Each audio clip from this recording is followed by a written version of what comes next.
Hello everyone, welcome to our channel जिसका नाम है CUT मॉक। मैं हूं मिताली, आपकी अकाउंट्स एजुकेटर। तो बच्चों, जैसा कि हम लोग अपना चैप्टर कर रहे हैं अकाउंटिंग रेशियोज, इसके बच्चा हमने अपने दो टॉपिक्स कवर कर लिए थे। जहां फर्स्टली हमने देखा था what is the meaning and objectives of ratio analysis. Then हमने किया था what are the advantages and limitations of ratio analysis.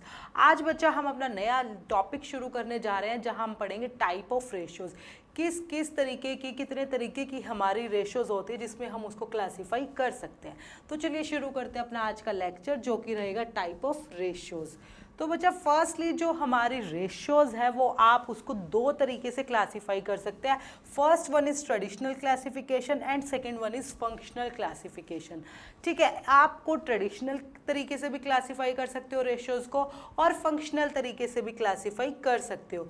अब ट्रेडिशनल क्लासिफिकेशन में कौन सी रेशियोज कैलकुलेट करेंगे आप या फिर कंसीडर करेंगे, और जब आप फंक्शनल तरीके से उसको क्लासीफाई करेंगे तो हम कौन कौन सी रेशियोज उसमें इंक्लूड करते हैं। ठीक है, बेसिकली बच्चा जो ट्रेडिशनल क्लासिफिकेशन है वो यूज़ नहीं होता है। हम नॉर्मली फंक्शनल क्लासिफिकेशन के बेस पे ही अपनी रेशियोज को क्लासीफाई करके उसको पढ़ते हैं, जो हम आगे पढ़ेंगे भी। तो बट फिर भी हम पढ़ लेते हैं कि ट्रेडिशनल क्लासिफिकेशन में क्या रहेगा। देखिए, the traditional classification has been on the basis of financial statements. ये आप क्लासीफाई करते हैं बच्चा फिनेंशियल स्टेटमेंट्स के बेस पे, to which the determinants of ratio belongs. जो आप रेशियो के लिए दो नंबर्स लेंगे ना, वो कहाँ से बिलोंग करते हैं, कौन सी फिनेंशियल स्टेटमेंट से बिलोंग करते हैं, हम उसके बेस पे क्लासीफाई करते हैं। तो उस बेस पे बच्चा हम तीन रेशियोज को क्लासीफाई करते हैं, मतलब अपनी रेशियोज को थ्री उसमें क्लासीफाई करते हैं। First one is statement of profit and loss ratio, second one is balance sheet ratio, and last one is composite ratio. ठीक है, आप रेशियो को कैलकुलेट करते हुए वो जो दो नंबर्स हम लेते हैं वो हम कौन सी फिनेंशियल स्टेटमेंट से ले रहे हैं, हम उस बेस पे अपनी रेशियो को क्लासीफाई करते हैं। तो वही तीन तरीके से हमने क्लासीफाई कर दिया। First one is statement of profit and loss ratios, second one is balance sheet ratios, and last one is हमारा कंपोजिट रेशियोज। ठीक है, अब ये होती क्या है ये देख लेते हैं। देखिए, सबसे पहले आ जाती है statement of profit and loss. ठीक है, statement of profit and loss ratio. अब बच्चा ये बोलता है जब आपने रेशियोज कैलकुलेट करते हुए अगर दोनों फिगर्स, मतलब जो उसके दोनों डेटर्मिनेंट्स थे वो दोनों आपने उठाए हैं statement of profit and loss से, तो वो कहलाएगी आपकी statement of profit and loss ratio. मतलब दोनों के दोनों जो फैक्टर ले लिए या फिर डेटर्मिनेंट्स हम कह लो या नंबर्स कह लो, कुछ भी, दोनों के दोनों यहाँ से बिलोंग करते हैं। कौन से फिनेंशियल स्टेटमेंट से? Statement of profit and loss से। तो उस टाइम पे हम उस रेशो को बोलेंगे कि ये statement of profit and loss ratio है। क्लियर है? जैसे हम अगर एग्जाम्पल ले लेते हैं, अगर आप यहाँ से लेंगे रिवेन्यू फ्रॉम ऑपरेशन, ठीक है, आपने ले लिया रिवेन्यू फ्रॉम ऑपरेशंस और साथ में हमने लिया ग्रॉस प्रॉफिट। ठीक है, अब ये दोनों फिगर्स हमारी कहाँ से आती है बच्चा? Statement of profit and loss से, जहाँ से हम कैलकुलेट कर दिए अपनी ग्रॉस प्रॉफिट रेशो। तो जब आपने दोनों नंबर्स आपके लिए statement of profit and loss से, तो वो कहलाएगी आपकी statement of profit and loss ratio. Clear है? बिल्कुल इजी सा है, कुछ भी नहीं है। अगर दोनों नंबर्स हमारे एक ही फिनेंशियल स्टेटमेंट्स है जिसका नाम है statement of profit and loss, तो वो रहेंगे आपकी statement of profit and loss ratio. जैसे उस तरीके से अब सेकंड वन है आपकी बैलेंस शीट रेशो। जैसे यहाँ पे दोनों नंबर्स हमारे कहाँ से आए थे? Statement of profit and loss से। यहाँ पे हमारे दोनों नंबर्स आएंगे बच्चा कहाँ से आएंगे? बैलेंस शीट से। दोनों के दोनों जो आपके डेटर्मिनेंट्स हो गए या फिर नंबर्स हो गए वो रहेंगे बैलेंस शीट से।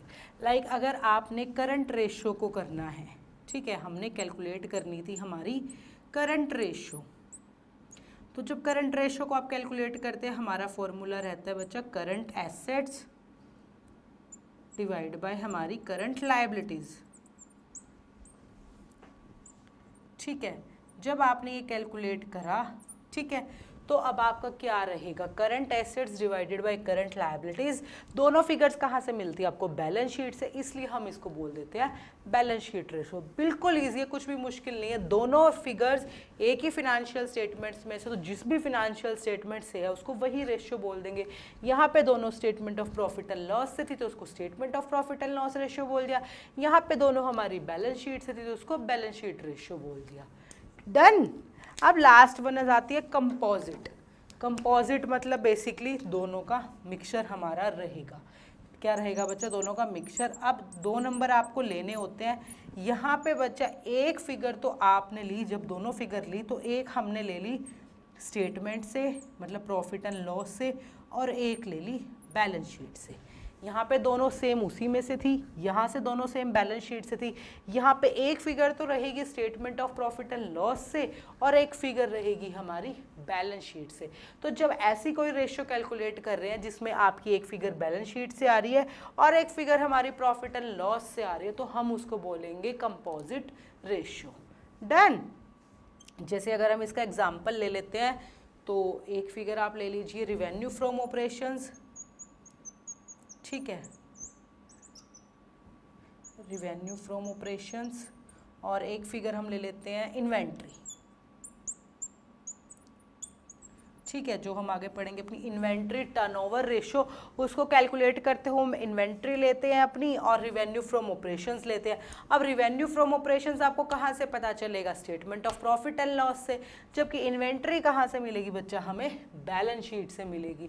तो जब आपकी एक figure statement of profit and loss से आई और एक फिगर बैलेंस शीट से आई तो हमने उसको बोल दिया कंपोजिट रेशो।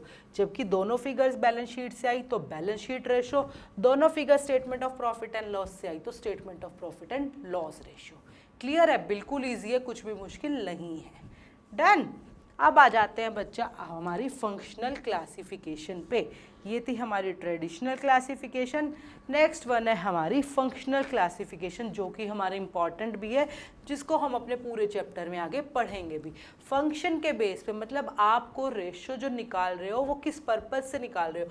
नॉर्मली हम जो रेशियोज निकालते हैं वो अपनी फिनेंशियल परफॉर्मेंस को देखने के लिए निकालते हैं, अपनी एफिशिएंसी चेक करने के लिए निकालते हैं, अपनी प्रॉफिटेबिलिटी चेक करने के लिए निकालते हैं, अपनी लिक्विडिटी पोजीशन को चेक करने के लिए निकालते हैं। भाई हम पेमेंट दे पाएंगे नहीं दे पाएंगे, हम अच्छे से काम कर रहे हैं नहीं कर रहे हैं, हमारी ऑपरेटिंग एफिशिएंसी अच्छी है या नहीं है, हमारी प्रॉफिटेबिलिटी अच्छी है या नहीं है।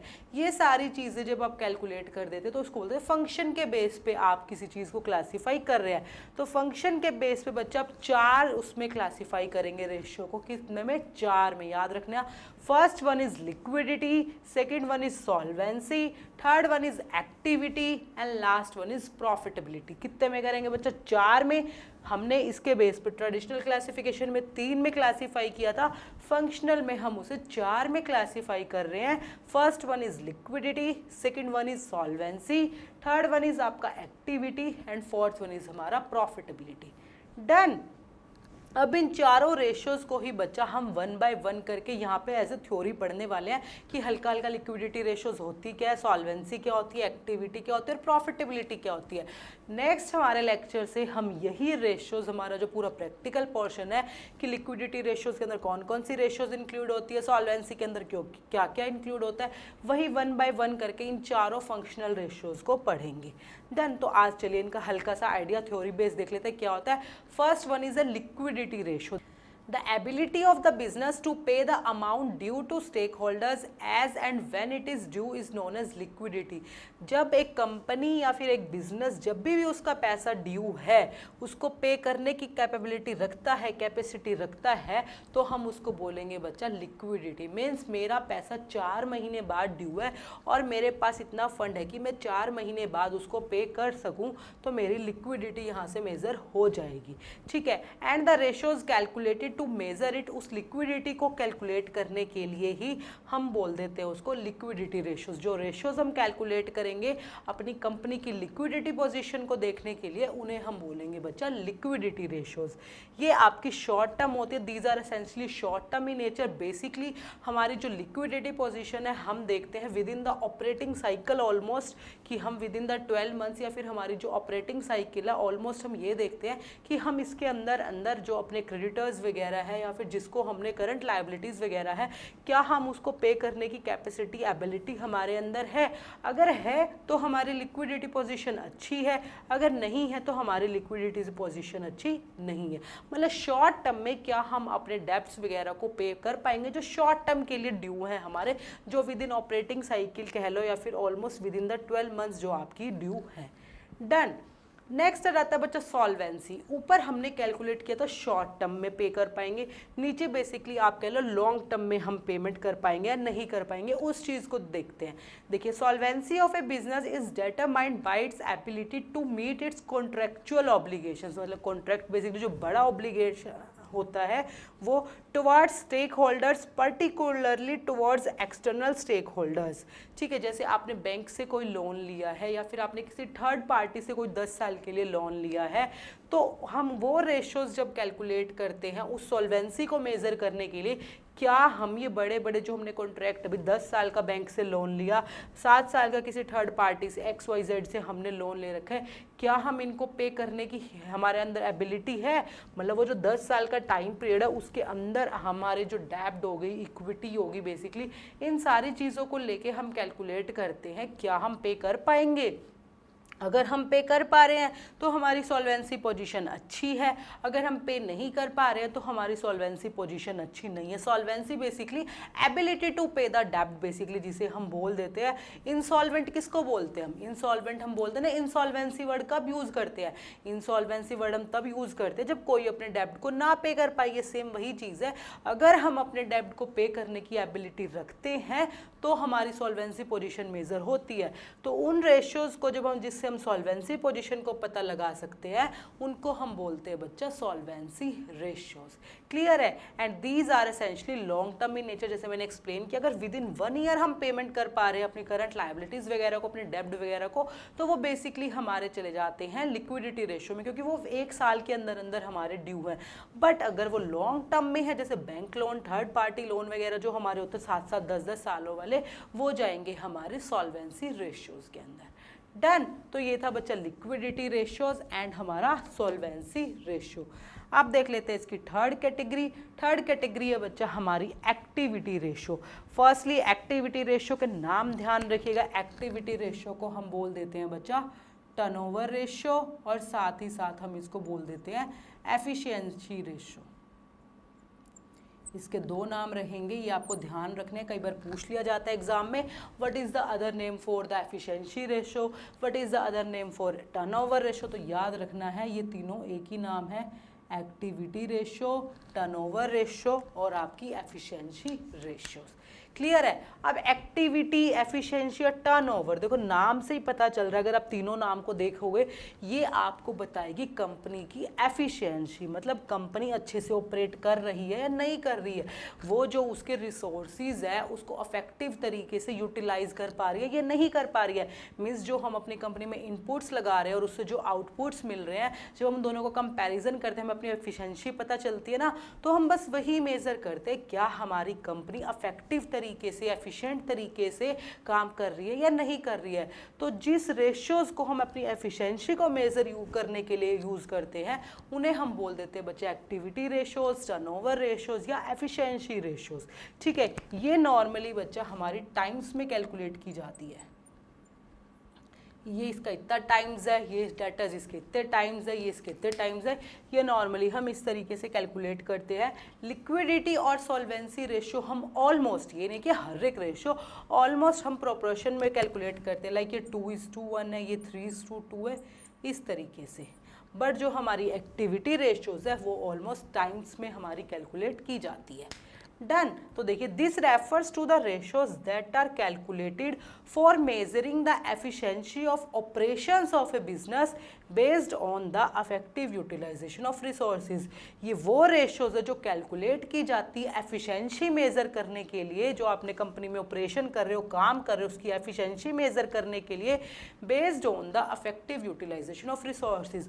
भाई ऑब्वियसली बात है, जितनी अच्छे से हम अपने रिसोर्सेज को यूटिलाइज करेंगे, जो हमने इनपुट्स लगाए, अगर हम उनका मैक्स टू मैक्स यूज़ करेंगे, इफेक्टिव यूटिलाइजेशन करेंगे, ऑप्टिमम यूटिलाइज करेंगे, तो हमें मैक्सिमम आउटपुट मिलेगा। जब आपको मैक्सिमम आउटपुट लग रहा है मिनिमम इनपुट लगा के, तो बेसिकली हमारी एफिशिएंसी बढ़ रही है, उससे क्या होएगा, आपकी प्रॉफिटेबिलिटी भी बढ़ेगी। तो ये वही मेजर करता है अभी जो वो एफिशिएंसी है वो अच्छे से है या नहीं है, आप अपने रिसोर्सिस को ऑप्टिमम यूज़ कर पा रहे हैं या नहीं कर पा रहे हैं। तो जितने भी हम रेशियोज कैलकुलेट करते हैं ये मेज़र करने के लिए, अपनी कंपनी की एफिशिएंसी मेज़र करने के लिए, तो उसको बोल देते हैं बच्चे activity ratio. Done. Hence these are also known as efficiency ratio, क्योंकि एफिशिएंसी मेजर करती है इसलिए इनको एफिशिएंसी रेशियोज भी बोल दिया जाता है। मैंने आपको पहले ही बता दिया, तीनों नाम जरूर ध्यान रखिएगा, एग्जाम में 1-2 बार पूछा गया है ये। डन। नेक्स्ट लास्ट वन है हमारा प्रॉफिटेबिलिटी रेशियो। जो चीज़ आपकी प्रॉफिटेबिलिटी बताएगी, आपकी कंपनी की प्रॉफिट रेशियो को, जो कि प्रॉफिटेबिलिटी है उसको मेजर करेगी। देखिए, it refers to the analyse of the profits, आप अपने प्रॉफिट्स को एनालाइज करेंगे इन रिलेशन टू, किसके रिलेशन में, रिवेन्यू फ्रॉम ऑपरेशंस, मतलब जो आपने सेल्स किया उसके रिलेशन में, और फंड्स और एसेट्स एम्प्लॉयड, जो या फिर जो आपने बिजनेस में पैसा लगाया, जो कैपिटल लगाई है उसके बेस पे। या तो हम अपनी प्रॉफिट को मेज़र कर लेते जो हमने कैपिटल लगाई है उसके साथ, या हम अपने प्रॉफिट को मेज़र करते जो हमने सेल्स किया उस साल में उसके साथ। जब हम इन दोनों को कंपैरिजन करते हैं बच्चा, तो हमारी जो रेशियोज निकल के आती है उसको हम बोल देते हैं अपनी प्रॉफिटेबिलिटी रेशियो। क्यों? क्योंकि इसने हमें क्या मेज़र करके दिया कि हमारी कंपनी की प्रॉफिटेबिलिटी कैसी है। लाइक अगर मैं ग्रॉस प्रॉफिट रेशियो की बात करती हूँ, जो हम अपनी ग्रॉस प्रॉफिट रेशियो निकालते हैं कैसे निकलती है, gross profit divided by revenue from operations. इसी तरीके से निकालते हैं ना हम लोग अपनी ग्रॉस प्रॉफिट को, रिवेन्यू फ्रॉम ऑपरेशंस, RFO कर लेते हैं, उसको शॉर्ट में लिखा है रिवेन्यू फ्रॉम ऑपरेशंस के साथ मेजर करा। 20% है, 30% है, जितनी ज़्यादा हमारी रेशियो, मतलब जितना हम सेल कर रहे हैं उसमें हम इतना प्रॉफिट अर्न कर पा रहे हैं, जो ग्रॉस प्रॉफिट है वो इतना है। सेम इसी तरीके से हम नेट प्रॉफिट भी कैलकुलेट कर लेते हैं, या फिर हम देख लेते हैं हमने कितनी एसेट्स लगाई थी, कितनी हमारी लाइबिलिटीज़ थी, जो ओवरऑल नेट एसेट्स होते हैं, जो कैपिटल एम्प्लॉयड हमारी होती है। भाई हमने बिजनेस में 10 लाख रुपये लगा के 2 लाख रुपये का प्रॉफिट अर्न करा। एक कंपनी ने उसी बिजनेस में, सेम बिजनेस में, जो हमारे बिल्कुल स्टैंडर्ड का ही बिजनेस था, सारी चीज़ें ऑलमोस्ट सेम थी, उसने 10 लाख रुपए लगा के सिर्फ 1 लाख रुपए अर्न करा, तो ऑब्वियसली बात है हमारी प्रॉफिटेबिलिटी रेशियो उनसे बेटर हुई ना। तो जब आप अपनी प्रॉफिटेबिलिटी चेक करते हो, अपने प्रॉफिट को एनालाइज करते हो, भाई अगर मैंने अपनी एसेट्स इतनी लगाई है, मतलब कैपिटल इतनी लगाई है बिजनेस में, उसके हिसाब से मुझे इतना प्रॉफिट हुआ है, या फिर अगर मैंने इतनी सेल की है तो मुझे इतना प्रॉफिट इसका हुआ है। तो जब आप ऐसी रेशियोज कैलकुलेट करते हो तो उसे बोलते हैं बच्चा प्रॉफिटेबिलिटी रेशियोज। क्लियर है? ये चारों रेशियोज हमारी इंपॉर्टेंट है, liquidity, solvency, activity and profitability ratios. इन्हीं चारों रेशियोज को हम अब आगे पढ़ेंगे बच्चा अपने चैप्टर में। डन। तो आज तो बस हमें देखना था बच्चा जो हमारी ये रेशियोज है ये कितने कितने टाइप्स की होती है। फर्स्टली हमने ट्रेडिशनल क्लासिफिकेशन पढ़ा, देन हमने फंक्शनल क्लासिफिकेशन पढ़ा। ट्रेडिशनल में यही 3 थी, statement of profit and loss ratio, then balance sheet ratio, then आपके कंपोजिट रेशियो। देन हमारी फंक्शनल के बेस पे आ जाती है liquidity ratio, solvency ratio, activity ratio and last one is आपकी प्रॉफिटेबिलिटी रेशियो। तो ध्यान रखिएगा ट्रेडिशनल क्लासिफिकेशन इतना यूज नहीं किया जाता है आज के टाइम पे। नॉर्मली हम अपनी रेशियोज को फंक्शंस के बेस पे ही क्लासिफाई करते हैं, जो कि ये चारों क्लासिफिकेशन हमारी रहती है।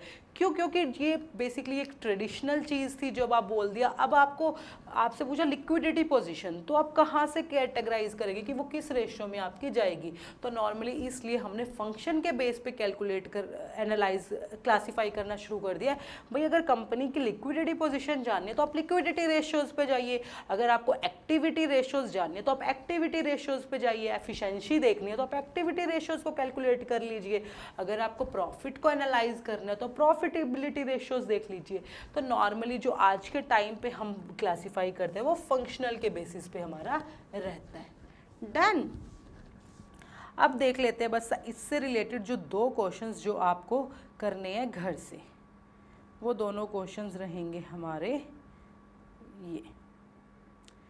इन दोनों क्वेश्चंस को आपको घर से करना है, बिल्कुल इजी है, कुछ भी मुश्किल नहीं है, बिल्कुल सिंपल सा टॉपिक था, इससे इजी तो कुछ हो ही नहीं सकता है।